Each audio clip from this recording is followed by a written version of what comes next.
Election జరుగుతున్నందువల్ల నేను ఇక్కడ లేను. దానికి సంబంధించిన ఆధారాలు కూడా ఇంతకుముందే ఇచ్చాం. అయినప్పటికీ మళ్ళీ పిలిచారు.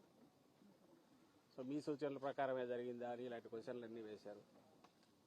ప్రజాస్వామ్యంలో ఎవరు బూతులు అట్లా పట్టాభిలాగా బూతులు తిట్టినప్పుడు బాధపడతాం, ఆక్రోశం వస్తుంది.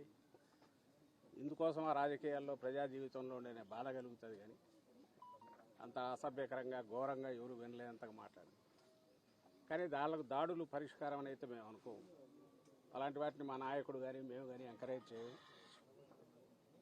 బట్ సంయమనం అనేది ఆ వైపు ఉండాలి. ఉంటేనే రెండో ఇప్పుడు రియాక్షన్ ఎవరన్నా, అందులో జగన్మోహన్ రెడ్డి గారు లాంటి ప్రజానాయకుడు, ప్రజల్లో బలమైన పట్టు అభిమానం ఉన్న నాయకులు, అభిమానులు చాలామంది ఉంటారు. వాళ్ళు పార్టీ కార్యకర్తలే కాదు, అన్ని రకాలుగా ఉంటారు. అలాంటి పరిణామాలు ఏం జరగకూడదు అనుకుంటే మాట్లాడేటప్పుడు సంయమనం ఉండాలి. అది ఇటువైనా అటైనా ఎవరికైనా సరే పబ్లిక్ లైఫ్లో ఉండదు. అటు రెండు కరెక్ట్ కాదని చెప్తాం. ఇప్పుడు కూడా అదే చెప్పాను. కానీ దీనికి సంబంధించినంతవరకు నేను లేని ఆ రోజు అని చెప్పినా కూడా ఈరోజు మళ్ళీ అడిగారు. తెలిసిన విషయాలు ఏమన్నా చెప్పమన్నారు. తెలియనివే మొత్తం మీరు అడుగుతున్నవేవి నాకు తెలియదని చెప్పాను. మళ్ళీ పిలిస్తే మళ్ళీ వస్తామని చెప్పాను. ఇది కేసుకు సంబంధించి ఈరోజు జరిగింది. ఇది కాక ఎలాగో సందర్భం వచ్చింది కాబట్టి ఇక్కడికి వచ్చాం. మీరంతా మీడియా మిత్రులు ఉన్నారు కాబట్టి ఈ సంవత్సరంగా మీరు చూస్తుంటే అది రోజు రోజుకు పెరిగిపోతుంది.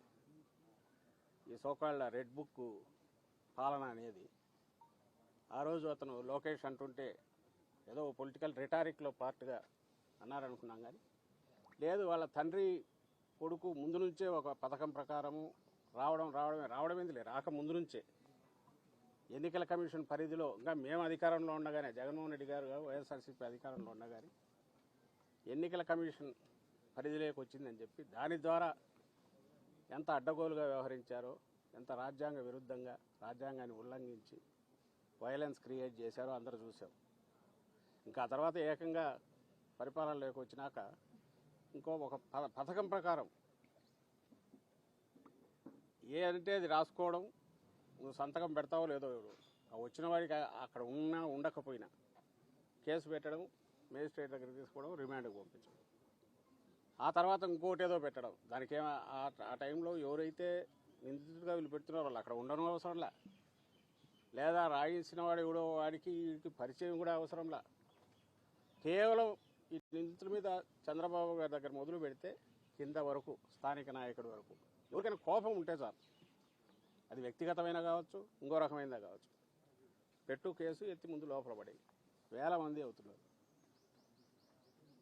మరి మొన్న మళ్ళీ మాకు కావాలి అప్పుడు ఎమ్మెల్యేగా, అప్పుడు ఎప్పుడుదో పాతది కంప్లైంట్ మా హయాంలోనే కంప్లైంట్ ఇచ్చారు టీడీపీ వాళ్ళు ఎవరు. దాన్ని ఇప్పుడు ఓపెన్ చేసి 307 పెట్టి ఆయన మీద ఒక కేసు పెట్టారు.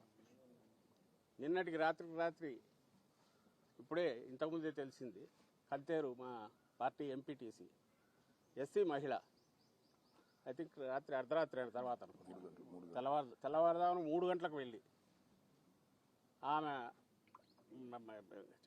దుస్తులు మార్చుకుని వస్తాను, నైటీలో ఉన్నానంటే కూడా వినకుండా బలవంతంగా 20-30 మంది వచ్చి అలాగే ఆమె నైటీలో ఉన్న ఆమెను తీసుకెళ్లి, మహిళని కూడా చూడకుండా తీసుకెళ్లేసి వేశారు. ఇప్పుడు ఐ థింక్ కోర్టులో పెట్టినట్టున్నారు అనుకుంటా, పెట్టబోతున్నారు.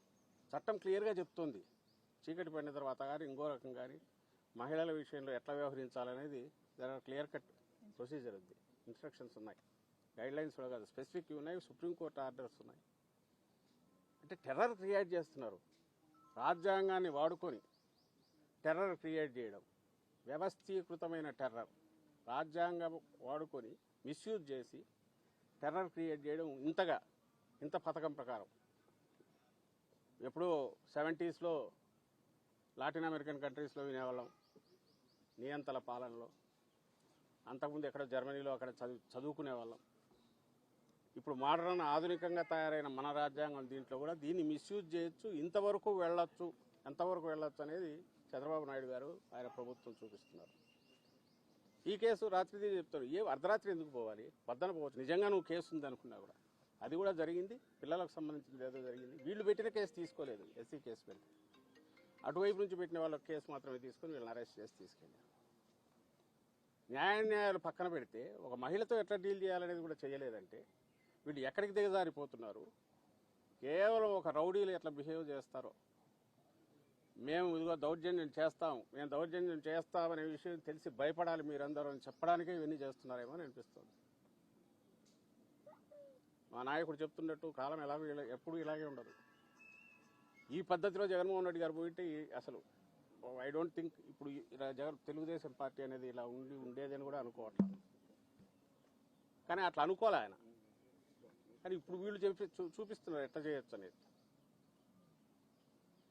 ఇది ఒక్కసారి ఇది మొదలు పెడితే ఎక్కడికి తీస్తుంది అనే విషయం ఎందుకు ఆలోచించట్లేదో నాకు అర్థం కావట్లేదు. రేపు మళ్ళీ అధికారం మారి మేము వచ్చిన తర్వాత ఇదే పని మొదలు పెడితే ఎట్లా ఉంటుంది? మీరు ఏ రిమాండ్ రిపోర్ట్ దీన్నన్నా చూడండి, రిమాండ్ రిపోర్ట్ ఏ కన్ఫెషన్ అన్నా చూడండి.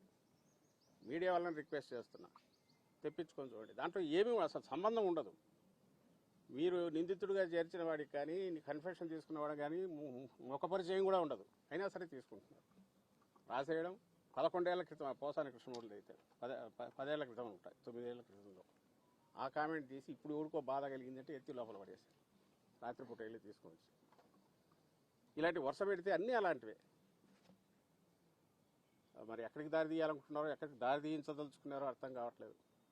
దయచేసి ఇప్పటికైనా వాళ్ళు మానుకోగలిగితే.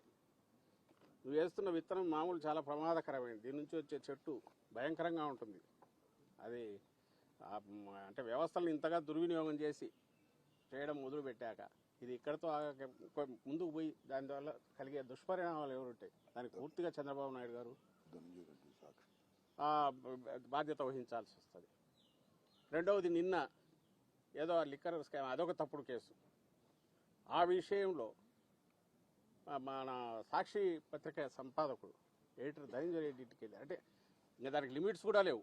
ఎక్కడికి వెళ్తున్నాము, మీడియా అనే దానికి ఉన్న మనం ఇస్తున్న ఒక మంచి పొజిషన్ కానీ, పవిత్రమైన దీన్ని కానీ దాన్ని కూడా దృష్టిలో పెట్టుకోవటం. పోయింది కూడా దేనికి? ఇంకొక ధనంజయ రెడ్డి ఆయన కృష్ణమోహన్ రెడ్డి అక్కడ ఉంటారని. ఎందుకుంటారు? అసలు ఉన్నారని అనుకోవడానికి నీకు ఆధారం లేదు. నేరుగా పోవడం, తలుపు కొట్టేయడం, లోపలికి వెళ్ళడం, ఉన్నాడా అని వెతకడం. ఏమంటే మా ఇన్వెస్టిగేషన్లో part, we have that right.